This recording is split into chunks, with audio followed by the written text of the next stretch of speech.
would have been brought here presumably on low loaders because hardly the vehicle for distance, although they would have covered an awful lot of mileage during the war.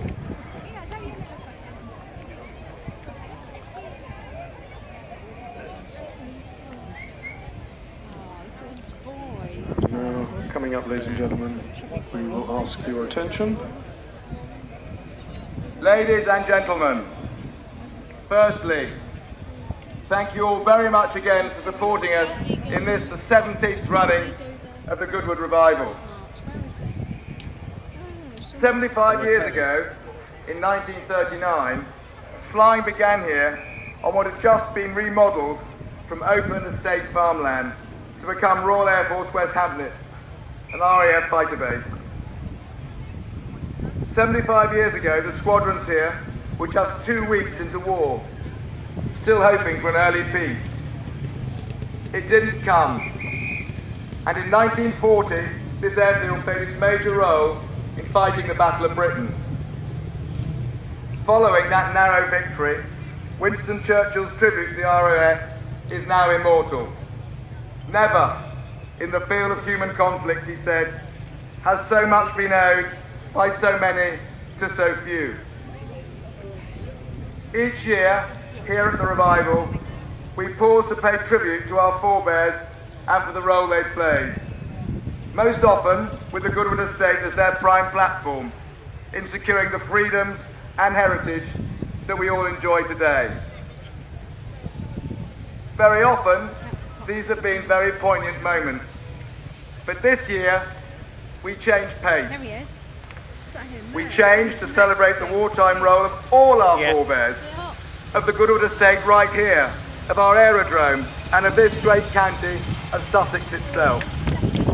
In short, to celebrate the magnificent war-winning community effort, not just of the fabled few, but indeed of the many. No, you won't. RAF West Hampnet here was just one of many sister aerodromes brought into service around us on this coastal plain.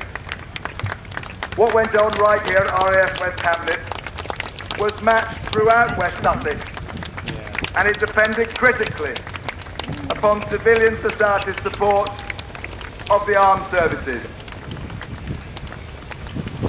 June the 6th this year marked the 70th anniversary of Operation Overlord, the D-Day landing, the Allies' first great move to liberate France from occupation, and by extension to bring lasting peace to mainland Europe. Our Goodwood Aerodrome and its Sussex neighbours all played a critical role in ensuring the success of that incredible campaign. Today, right here on this starting grid, we will very shortly be joined by 23 D-Day veterans. We are really honoured to have them with us. These are men to whom we are so grateful, yet too seldom have the opportunity to show it. Now, I'd ask you all to turn to the screens around you and recalling gratitude, West Sussex at War, narrated by my sister, Libby Marsh. Thank you very much indeed for being with us.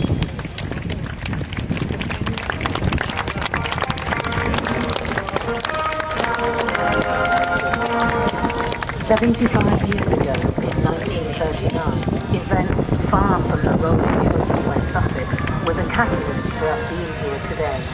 In that year, the grass aerodrome known as RAF West Hampnet first saw serious service. The land here had been West Hampnet Farm, part of the southwestern corner of the Goodwood estate.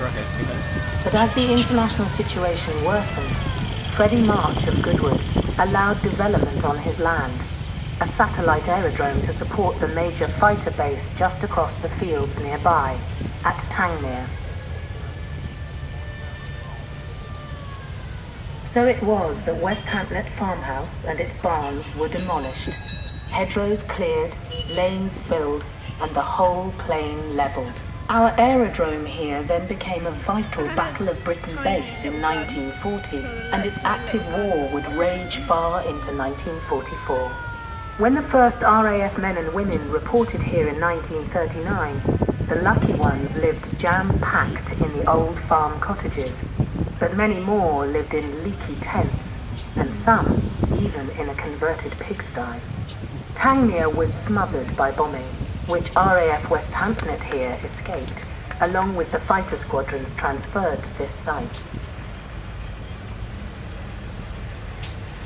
From 1940 to 1944, ever more permanent buildings popped up.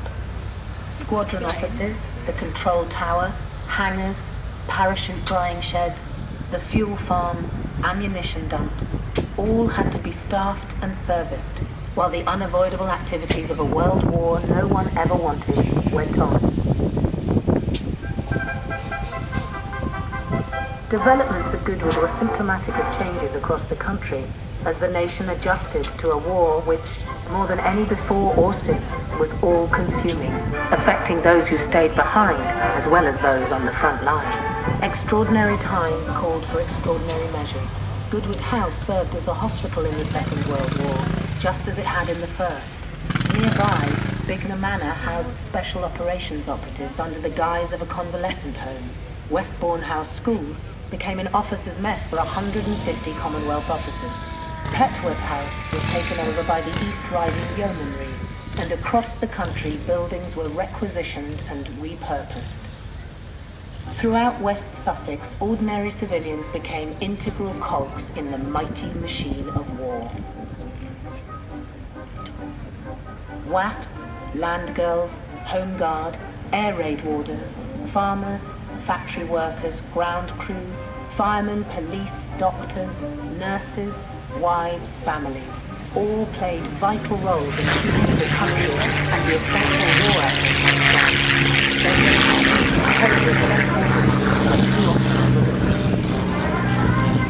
Food was a constant concern. Every possible square inch of this fertile land was fully farmed. Local lads welcomed the land army girls. The Home Guard devoted time and dedication to hope and wishes. With most men at war, factories relied on huge numbers of women workers for their planes, tanks and guns in a world-class array of engineering disciplines. Here at Goodwood, wartime winters were harsh, but the summers simply glorious. Sunbathing in deck chairs through June and July turned to burning the wooden cottage staircases just to keep warm through December and January. Local halls and manor houses did common duty just as much as the servicemen and women living in them. Over the 6 years of World War II, Sussex survived 103,000 enemy bomb blasts. There was a very real human cost. The casualty toll in the county was 4,910, killed or injured. While RAF Tangmere became a secret centre, shuttling SOE agents in and out of France, RAF West Hampnet housed Douglas Bader's fighter wing, with squadrons ranging far and wide across continental skies. The very first American Air Force Spitfire squadrons to fight in Europe also flew from this field. Nearby, Thorney Island and Shoreham housed squadrons of Blenheims and Beaufighters. By 1944, an irresistible Allied force was building up. Our Sussex lanes, roads, village greens and cricket pitches were jam-packed with queuing tanks and trucks and guns and ambulances. 1 million men and more were poised to hit the Normandy beaches.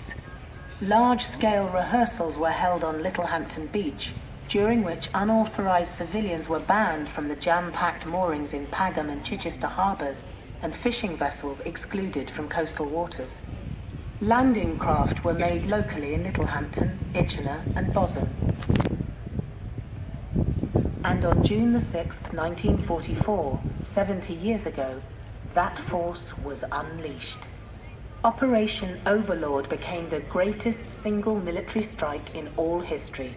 Massive, monstrous Allied force on land, sea and air, projected clear across the English Channel. RAF West Hampnet played its vital part, as did so many other local farmland aerodromes, now long returned to pasture, Fontington, Selby, Appledram, Thurston, Church Norton, the names endure. Over non-60, and open quotes the vast field bases across the country, the West fell silent, redundant, misused.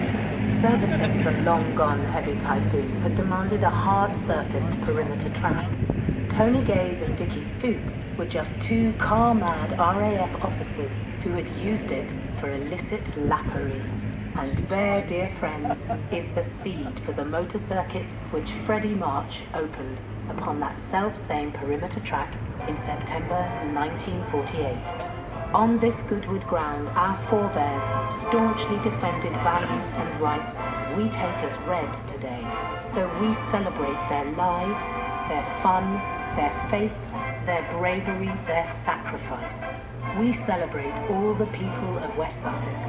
We celebrate RAF West Hampnet as it was and Goodwood as it has become, here in the Sussex sun.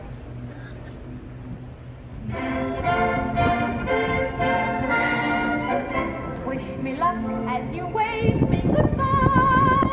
Cheerio, here I go on my way. Wish me luck as you wave me goodbye. Not a tear, but a tear, make it gay.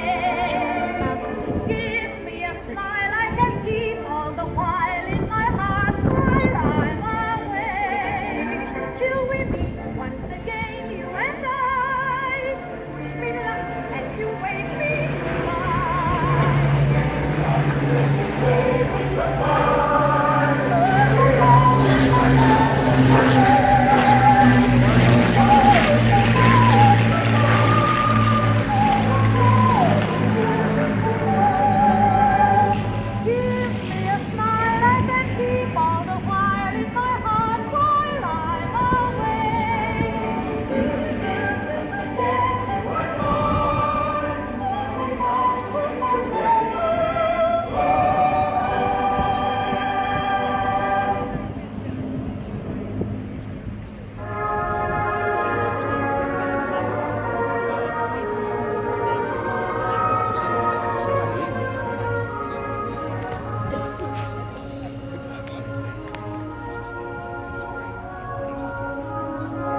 They're getting the veterans on the starting line in a minute, aren't they? Probably going to interview them.